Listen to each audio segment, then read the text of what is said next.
Well, I don't usually start my vlogs like these, but let me show you the charts because today is Monday and I've taken a couple of trades and I'll show you the trades we're in.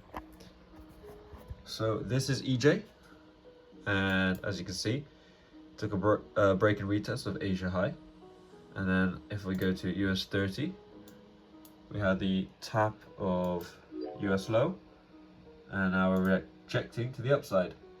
So if I show you my MetaTrader, that is on my personal account right now, and still holding the trade. Yeah, I'll update you guys on how it goes. Just chilling while my two trades play on. Nothing much you can do now. Alright, so first I'm going to go through the two trades that I showed you in that previous clip, and I'm going to show you the trade history. It's been 2 weeks since that trade, and I'll show you the trades, and then the week later I didn't take any trades. However, there was lots of setups, so yeah, I missed a few trades, and we're going to go through how much money I missed out on. Essentially, if I executed all those trades last week. I took no trades last week, just to let you know. So all of this is just my back-tested data and hindsight. Now let's go to the charts. Now actually, first of all, I'm going to show you my MetaTrader. This is my trade history from the beginning. We had one loss, then two winning trades. I'm now going to show you onto the charts. So to go to US 30, this was the first trade that I took the loss in. You know, it wasn't the best trade, but hey, we move, we learn.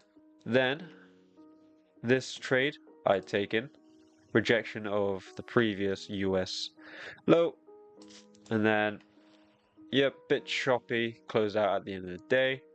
EJ, taking a break and retest of Asia high, low volume, bit choppy, taken out at the end of the day. Now, those were the two trades that I've taken. And then if we fast forward to the next week, I'll show you all the trades that I missed out. Now, first, if we go to GJ, as you can see, we had a tap into, first day of the month, we had a tap into the previous London high, rejection, and ran all the way up. There was not really any target, so we held to the end of the day. So it was about 124 pips, which is absolutely insane. Then we've also had a break-even trade, tap into the previous US high, came down 100 points, then price came back to entry, and as per rules, you would have been break-even, although price did hit the target. This, if you follow the system, would have been a break-even. Next, it was on GA. GA had a break and retest of Asia high, and price went absolutely ballistic, right? Went around 90 pips in profit at one point, but there is no target, so you just let the trade run until the end of the day. And so, as per the system, you would have taken a 33 pip win. The very next day would have been an Asia break and retest of the Asia low, and there was a good target. There was London low if you were still in London, but it switched over to New York, so we would have been targeting New York high. Nice zone. They were both mixed in well, so we just targeted that area and got a nice 50 pip move. Then we had silver on the Tuesday, which was a nice trade. We had a nice zone, which is the previous day's US low.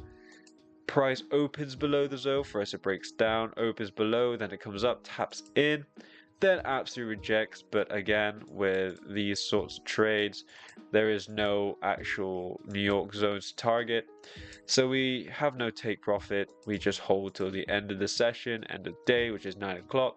That was about $2 captured when, you know, risking about 50 cents. So that's about a 4 to 1 risk to reward ratio.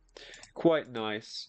So, after doing the back test of the previous week, I've crunched a little bit of numbers here. Now, on the Monday, the US 30 and the GJ trade would have been £1,740. Missed now. On the Tuesday, silver would have been £1,000. GA would have been 525, and then GA on the Wednesday would have been 780. That brings a total of £4,045 in total for the week. That was not capitalized on. You know, that was some good money, I must say. And secondly, hindsight can be a beautiful thing, because only if I execute my system, I could have capitalized all of that market movement that happened last week. But to be honest, I wasn't awake for some of the London Opens. I didn't really have a risk appetite last week. I was very cautious, and I was very avoidant of taking any risk, any trades last week. Yeah, but after seeing the data, makes you feel, you know, a little rough. Now, next week is actually a bank holiday on the Monday, and then I'm going out on Wednesday. You know, I definitely needed to. Definitely after seeing what could have been. Definitely need to take some time to reconnect with nature. So next week isn't really going to be a heavy trading week, but it'll be a good reset because it's the last week of the month, and then we can get ready for June coming up, the summer months, which, you know, is quite interesting for price action.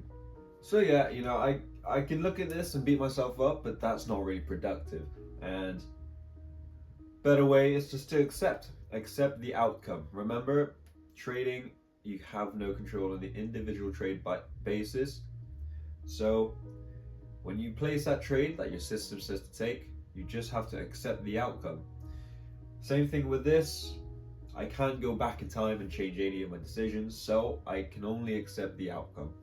Now, I'm going to take this and then go into next week with a fresh state of mind, blank slate, because it's a new day. The market has no memory. Gonna take you with me next week, you know, touch some grass, you know, just a nice little reset. Yeah, let's see what I'm doing next week, shall we? Hello gang, it's bank holiday Monday, so no trading. Did some tennis, as you can see, got the racket, and hit the gym. I am a little gassed out from the tennis, I must say. But yeah, it's been an enjoyable, lovely day. Didn't have to think about the markets. But tomorrow we come back, but on the Wednesday, I'm out again, so I won't be on the markets. You know, I've been trying to live my life not on the charts. You know, get some free time, because kind of the purpose that I got into trading in the first place was to live life on my own accord. So yeah, I've been trying to work on that. Anyway, I'll take you along, and yeah, see ya. All right, well, we're on this 20-mile walk I said we were gonna do, you know, after a nice humbling May. But you know, you can't complain when you end the month in green. So yeah, look at this view. Beautiful, right? Just had to reconnect with nature a little bit, you know, just work on the mind, you know, because that's important. And getting time away from the charts, because, you know, as I said, I don't want to live my whole life on the charts. And that's kind of the reason why I started trading in the first place, is so, you know, I can do stuff like this on my own time. And we're on mile 9 of the 20 or 25 miles in total. And yeah, I'll keep you guys updated. So we've hit mile 11 and it's about 3.5 hours in. You know, I'm feeling good, feeling energetic, feeling fit. You know, gotta keep the fitness up. There's more things to life than just money. But yeah, just taking in the scenery right now, just having a bit of a break. You know, just, this is England, I guess. Cows in the field. And it's a nice sunny day today, which is quite rare. But I think I can just relax here for a little longer. So I'll see you guys in a bit.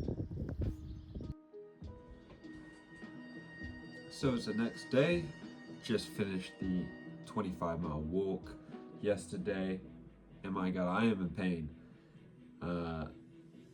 it was tough. The last 5 miles were brutal, but you know, very nice. Longest distance I've ever traveled by foot. I'll show you the Strava link, and I'll show you how many steps I did. I did about 50,000 steps. That was crazy. I've got blisters, I can't walk, and I've been crisping up in the sun, getting a nice tan, as you can see. But yeah, it was good fun. I'll do it again.